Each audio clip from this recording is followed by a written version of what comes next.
ব্যবহার করছি।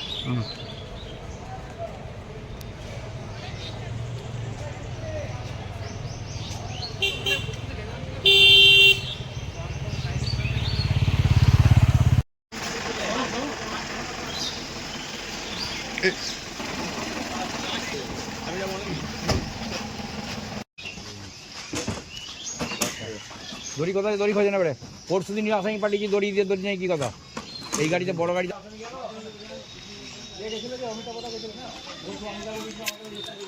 দাদা আপনাকে গ্রেপ্তার কেন করা হলো?